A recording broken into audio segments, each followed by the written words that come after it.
lot of duct tape research. So when you go out to a job site and you see a guy who's taken two tools and duct tape them together to sort of make a Frankenstein tool, you look at that and you say, hey, why did you duct tape that to that? And he goes, well, if I duct tape this to this, I can do this. And you go, there's an idea for a tool.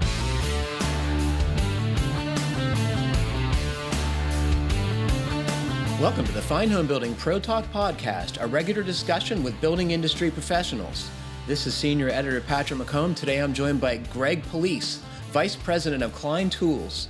You can find the Fine Homebuilding Pro Talk podcast and the original Fine Homebuilding podcast at finehomebuilding.com/podcast. You can leave feedback and ask questions there too. Greg, it's a pleasure to have you on the show. Thanks a million for doing this. Hey, Patrick, it's great to be here. I'm looking forward to the talk today. Can you please tell me some of the history of your very long, storied brand? Sure.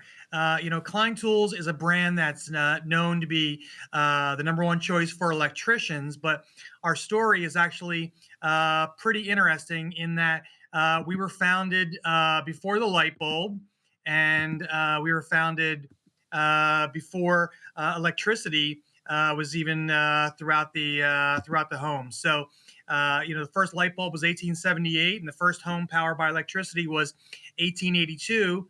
But 1857, our founder, Matthias Klein, was a blacksmith here in Chicago, and a telegraph lineman came in one day and had broken a pair of pliers. And Matthias, being a blacksmith, was able to repair one half of the pliers and sent the guy on his way. And a couple days later, the guy came back and he broke the other half of his pliers and said, hey, can you fix this now? And so Matthias forged the other half, and that was the first pair of Klein pliers in 1857. And, word spread that there was a guy making great pliers, and he told two friends, and they told two friends. And all of a sudden, Matthias said, hey, this hand tool business is pretty good.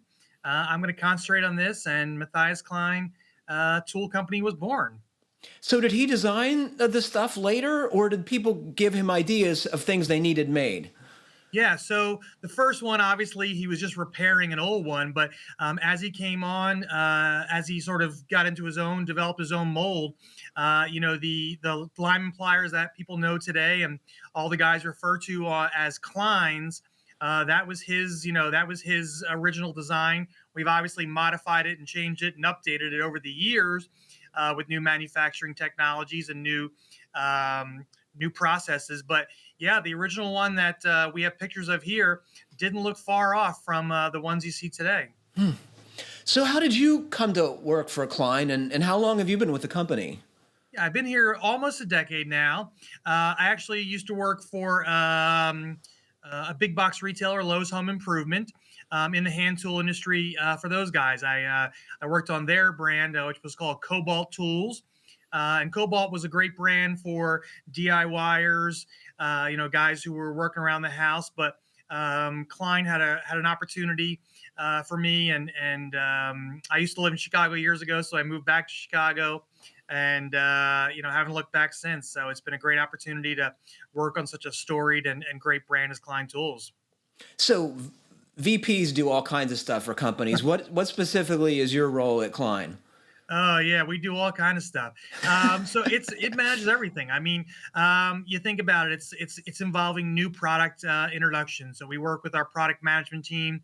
We've got a great dedicated staff of product managers here who are bringing probably 100 to 150 new products or updated products to market every year. So it's supporting those guys, alerting people to all the new products that are going on. But there's also a lot of work that we do on my team, really we have such a great community of fans here who love this brand. So we do a lot to support our community, whether it's on social media or whether it's live events. We do a lot to support our community. But it's also, like everybody else, we're trying to attract new customers. So we do a lot of work in the VOTEC space. We do a lot of work, helping train apprentices, getting tools in their hands, and working with the great instructors across the country. So really, it's about supporting new products, working with our great fans and community, and also looking out for the next generation of professional tradesmen. So if I'm not mistaken, Klein is still a family-owned company, right? They are still run today by descendants of Matthias Klein. We have our sixth generation Klein family members running the company today. Do you think that makes a difference in how the company is run and how it treats its dealers and the tradespeople who use the tools? Definitely. I mean, that's really sort of the secret sauce of why we've been able to stick around so long. We're not some big publicly traded company. We like to say a lot that Klein. It isn't just the name of our company, right? It's also our family name. So like everything that we do has the Klein family name on it, and sort of has that sort of stamp of approval of the Klein family. And today, even when customers have problems or customers have issues, we have some customers who will find one of our leaders online, and they'll give them a shout out. So our family members today will interact with our fans, interact with our customers, and sort of where the buck stops, and they're not going to accept work that it doesn't live up to 165 years of gold standards. So being a family run company really is really our secret sauce for why we're still here. You mentioned that the tools are widely used by electricians and probably even before that, low voltage, right? Yeah. Um, are other trades represented in Klein's end users, and who are they, and what do you sell the most of to all of your tradespeople? Yeah, so electricians is what we're known for, but we do a great job. HVAC industry really uses a lot of our tools. Some of the plumbing industry, construction, iron workers. We love iron workers. Those guys use a lot of our tools. Again, they're forged and they're made here in the USA, so we do great with those things. So, really, anybody who's a professional tradesman can use our tools, but really, electricians, HVAC, plumbing, construction, iron workers are sort of make up probably a bulk of what we're selling today. In terms of what we're selling them, we're known for a company that makes great pliers. So, side cutters, diagonals, things like that. We also manufacture and sell screwdrivers. So we sell a ton of screwdrivers to professional trade. If you need that little bit of extra precision when you're working on a job site, we do a great job with those. So we're known for sort of the hand tools, but over the last few years, actually probably the last decade or so, we've really expanded our product line. We've got about 4,000 SKUs today. We have full line of test and measure equipment for people who need those things. We have a full line of PPE and safety equipment for guys on the job site today. So we've really expanded our product line just from hand tools, pliers, and screwdrivers and things like that, out to really satisfy guys who are working on the job site, and really trying to satisfy all their needs. I told you ahead of the show that this is my most recent pair, but I've been buying your diagonal cutting pliers for going on 3 decades, and I'm the first to admit I'm hard to please and cheap. I use them for cutting nails and pulling nails more than I do the cutting cable like an electrician would, but I haven't found anything that comes close to holding an edge like these tools, which is why I'm willing to open my pocketbook to buy them. What makes them better? What are you doing to the steel edges to make them last so much longer than anything else I've tried? Yeah, so really a couple things. Really, sort of it starts with we have our own proprietary blend of steel. So everyone always talks about Coca-Cola and how they have their secret formula, locked away in a vault somewhere. So the steel that we use is our own proprietary blend. Nobody else uses the same mixture that we use in our steel. We buy it from steel companies here in the U.S., and then we forge that steel ourselves. We have our own forging facilities. Again, a lot of companies don't have those capabilities. We have our own forging facility that forges that steel. And then once the steel is forged into the blanks, it's then machined here in the U.S. in our manufacturing facilities down in Texas. And there's a lot of precision manufacturing that goes on to make those tools stay sharp and last and perform well. But really, the secret to it is that you go into our factory, you see these world-class machines working on the pliers, but really at every step there's a human being touching the tool, looking at the tool, adjusting the tool, making sure that it's going to satisfy and live up to your needs. And that's really what separates us. Again, we are a world-class manufacturer with world-class equipment, but the people who touch those pliers at every stage of the manufacturing process are why your plier lasts 30 years and why your plier can cut through nails day after day,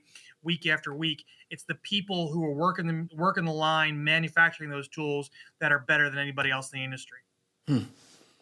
So I alluded to it earlier, but they cost more, 2 to 3 times Yeah. what other professional tools would cost.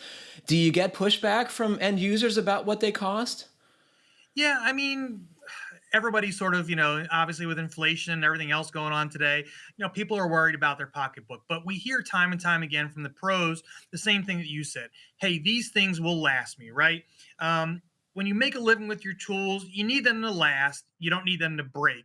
And I think that's what the pros are, why the pros are willing to pay a few extra dollars for our pliers over maybe some other brands. Again, they know that they're not going to break on a job because again, you think about it.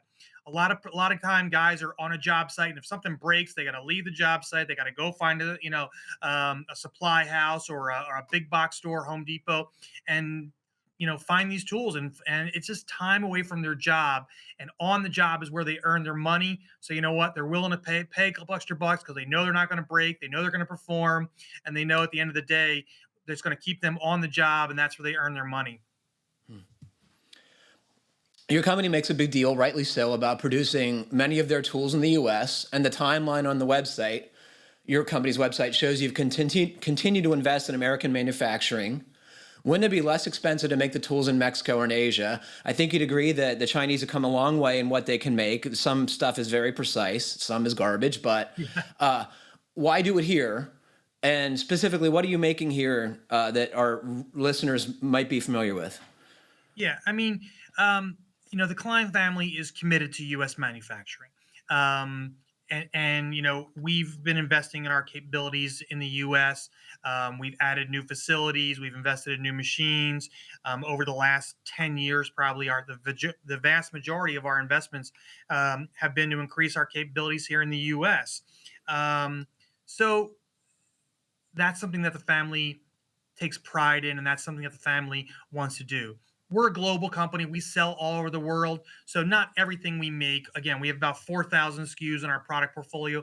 Not everything is made in the US. Some things we do need to source just because, again, we don't have the capabilities to produce them internally. But the things that the guys know us for, pliers, wire strippers, screwdrivers, fish tapes, things of that nature, we continue to make here in the US. So we've got manufacturing facilities in Texas, and those are, again, mainly the hand tools that electricians know us for. We've got manufacturing facilities in Arkansas that makes a lot of soft goods and leather goods. So some of those pouches and some of those lineman backpacks are made there. We've got facilities up in Bolivar, New York that make scissors and shears and snips. So all the electricians who are using those snips to cut wires or trim wires, those things are made right up in Bolivar, New York. And we've also got facilities in Pennsylvania that are making tools for fiber optics and some of the higher end stuff. So we've got about 6 manufacturing facilities and a couple offices around the country here in the U.S. And the family is committed to keeping that business here. It would be cheaper for them to close everything down, but we've never shut down a facility here in the U.S. We don't plan on shutting down a facility, and we keep investing in the U.S. To keep growing our business. So it's part of who we are, and the family is committed to doing that. I spent a little time looking at the photos of your U.S. manufacturing plants on your website, and it brought to mind the summer I spent working in a fabricating mill in Pittsburgh. It was hot, loud, dirty, Sure. sometimes dangerous place. Do you have trouble finding enough workers like the construction industry to make your tools?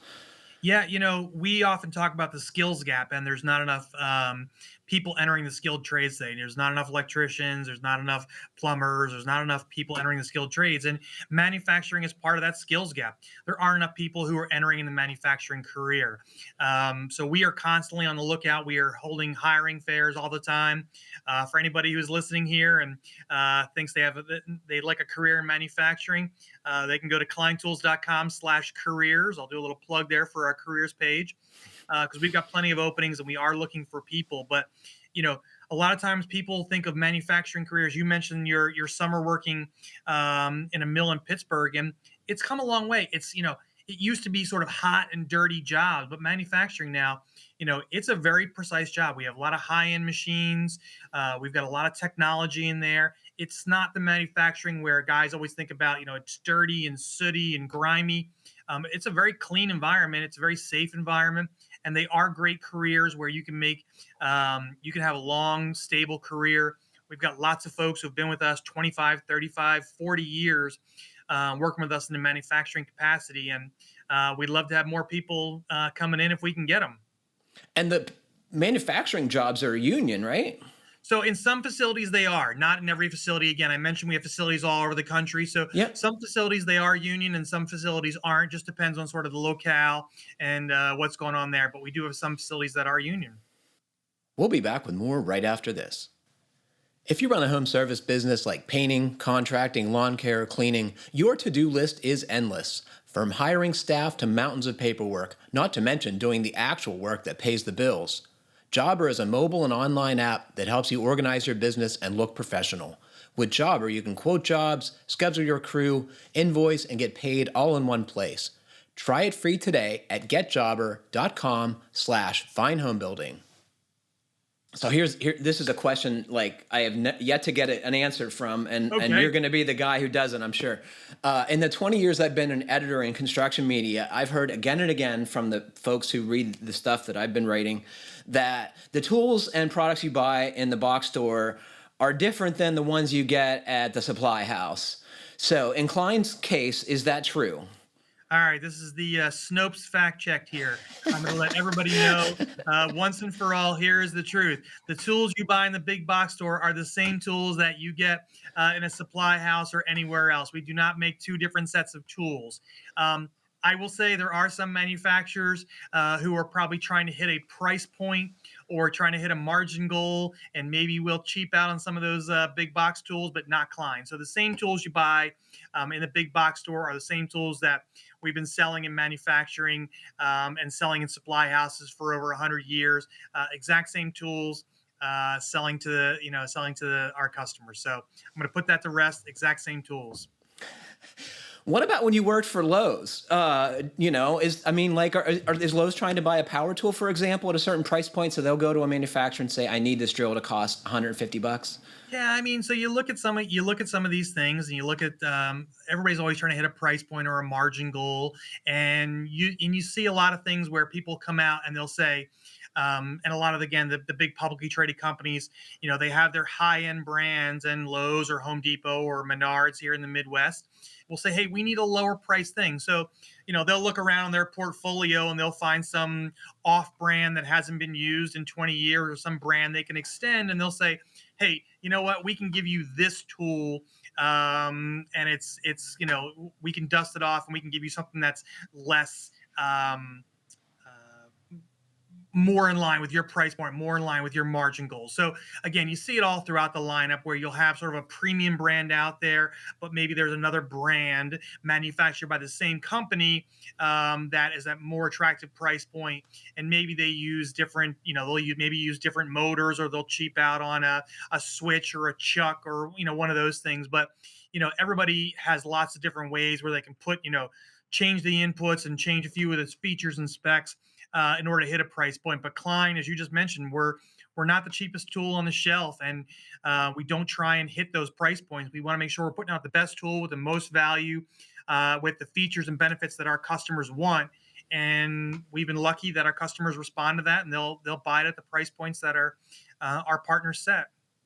One of the things I've observed about good companies is that they listen to their end users. Do you actually go out with focus groups and test stuff with them and take their ideas for products to market sometimes? Yeah, we do spend a lot of time on job sites. Everybody here at Klein Tools has a hard hat. They've got steel toe boots. They've got the safety vest. We spend a lot of time out on job sites. We have a lot of retired electricians on our payroll as well who will go out to job sites. And we spend a lot of time going out and observing guys and talking to them. We have focus groups where we bring guys in all the time. We show them new products. We say, well, what if a product did this? Or what if a product did that? And they'll say, nah, that doesn't work. Well, how about if it did this? One of the things that early on here, somebody, I'm going to borrow a phrase from somebody in my office, but we do what we call a lot of duct tape research. So when you go out to a job site and you see a guy who's taken two tools and duct taped them together to sort of make a Frankenstein tool, you look at that and you say, hey, why did you duct tape that to that? And he goes, well, if I duct tape this to this, I can do this. And you go, there's an idea for a tool. And the same guy, you have a lot of guys who will duct tape a tool and they'll duct tape it, and you'll say, well, why are you doing that? Say, oh, well, this bothers me here. It rubs this way, or this doesn't do right. And you go, well, what if we made it different and we didn't have that part there and we made it? And the guy said, yeah, that's exactly what I'm looking for. It's why I got duct tape. So when you go out on a job site, look for the duct tape. You always find great ideas. You find a lot of new inspiration for it. But again, we do listen to our guys. We do spend a lot of time on job sites. We do spend a lot of time at focus groups, and we're constantly showing guys 3D printed models of tools that, are just ideas right now. And we'll say, hey, what do you think about this? And what do you think about that? And they'll say no, or yeah, hey, that's a really good idea. Let's double down on that. So customer feedback is super important to us, and we spend a lot of time with our customers.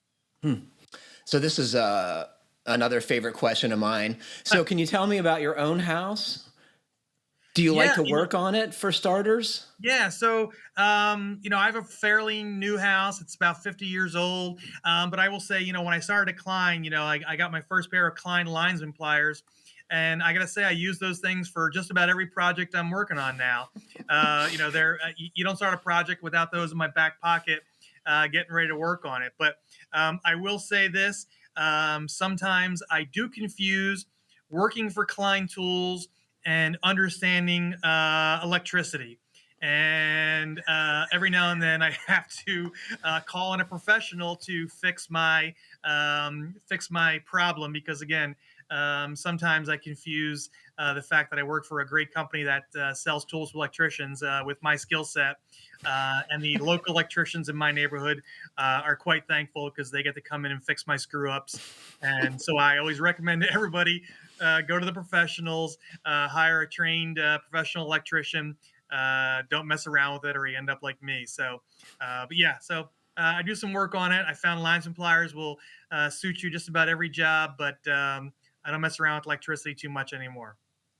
So I didn't talk about it earlier, but so I have like 3 other sets of diagonal cutting pliers. All of them have like a notch burned in the end from cutting into live wires. Right, right. Aside from doing that or avoiding doing that, is there any way to like take care of them or sharpen them? I haven't found any way that I can sharpen them if steel is too hard. Is that fair? Yeah, that is fair. I mean, there is a certain life to every tool. There is, they do wear out over time, even though we've had many stories of guys passing pliers down from generation to generation. These are my fathers, these are my grandfathers. So we certainly have seen tools last 30, 40 years.